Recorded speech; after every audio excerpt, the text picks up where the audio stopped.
WhatsApp guys, আমি স্বাগত from টিবলস travellers. আজকে আমরা যাচ্ছি হেমনগর রাজবাড়ি। আমরা আজকে তুলে দেবো হেমনগর রাজবাড়ির ঐতিহাসিক ঘটনাগুলি এবং ঐতিহাসিক জায়গাগুলো। তো বেশি কথা না বাড়িয়ে চলে যাওয়া যাক Hemnagar Rajbari. Let's start the journey.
সেই হেমনগর রাজবাড়ির গেটের সামনে।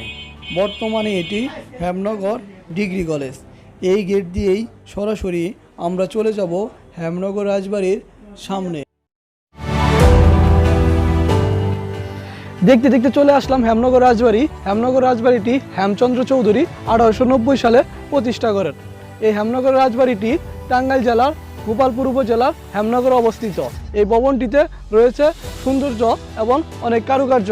তো দেখতে থাকেন ভবনটি, আমরা সম্পূর্ণ ভিডিওতে আপনাদের এই ভবনটি দেখাবো।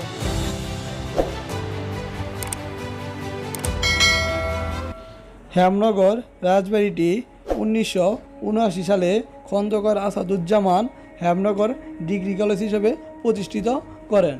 বর্তমানে হেমনগর রাজবাড়িটি হেমনগর ডিগ্রি কলেজ হিসেবেই পরিচালিত হয়।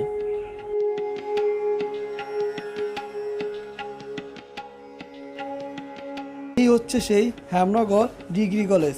এখানে রয়েছে 4টি পাকা ভবন। ভবনগুলোর ঠিক সামনে রয়েছে বিশাল বড় একটি খেলার মাঠ। এই ডিগ্রি কলেজটির শিক্ষার পরিবেশ অনেক সুন্দর এবং মনোরম। চারপাশে রয়েছে সবুজে ঘেরা।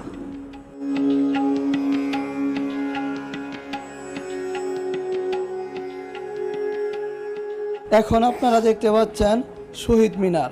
শহীদ মিনারটি 1952 সালের ভাষা শহীদদের শ্রদ্ধা নিবেদনের জন্য প্রতিষ্ঠিত করা হয়। এই হচ্ছে সেই বিশাল বড় খেলার মাঠ। এটি হেমনগর ডিগ্রি কলেজের ঠিক সামনেই অবস্থিত। এর চারপাশে রয়েছে সবুজে ঘেরা।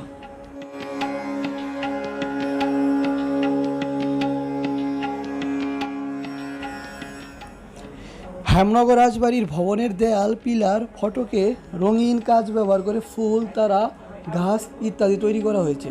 অত্যন্ত কারুকার্যমণ্ডিত দামি কড়ি ও অপূর্ব পাথরে মোড়ানো অগ্রভাগে 2টি পরীর ভাস্কর্য সমৃদ্ধ বাড়িটি লতাপাতার অপরূপ নকশায় তৈরি।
এখন আমি প্রবেশ করলাম রাজবাড়ির ঠিক ভিতরের অংশে।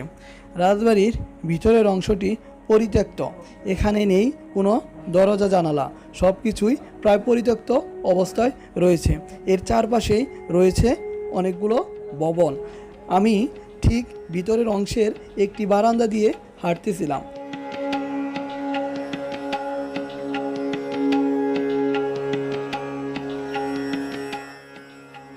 এটি প্রায় ধ্বংসস্তূপ।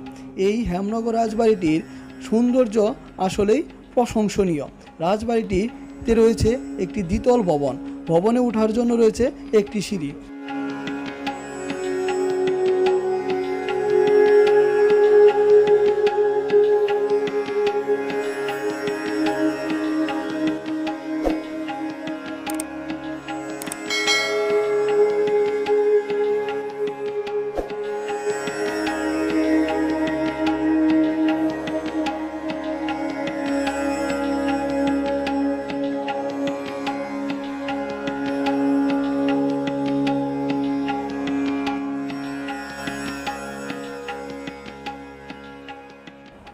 আমি রয়েছি হেমনগর রাজবাড়ির ঠিক পাশেই। এখানে রয়েছে একটি সুন্দর ফলের বাগান। এখানে রয়েছে আম, জাম, কাঁঠাল, লিচু আরও নানান রকম ফলের গাছ। এই ফলের বাগানটি মনোমুগ্ধকর। এখানে রয়েছে নানান রকমের ফল।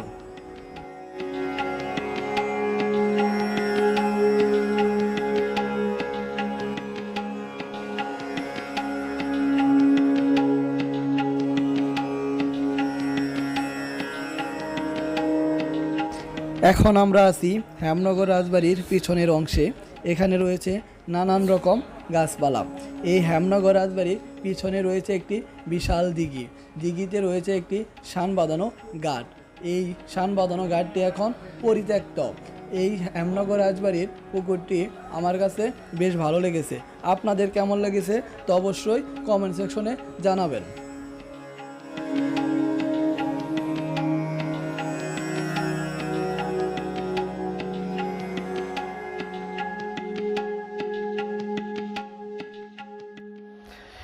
দেখতে দেখতে চলে আসলাম ভিডিওর একদম শেষ প্রান্তে। পুরো রাজবাড়িটা দেখলাম, অনেক পুরাতন একটা রাজবাড়ি, আমার কাছে অনেক ভালো লেগেছে। আশা করি আপনাদেরও ভালো লেগেছে। আমাদের ভিডিও যদি ভালো লাগে অবশ্যই লাইক করবেন, কমেন্ট করবেন, শেয়ার করবেন বন্ধুদের মাঝে। তো দেখা হবে পরবর্তী কোনো স্থানে, পরবর্তী কোনো নতুন ভিডিওতে। এ পর্যন্ত সুস্থ থাকুন, ভালো থাকুন, আল্লাহ হাফিজ।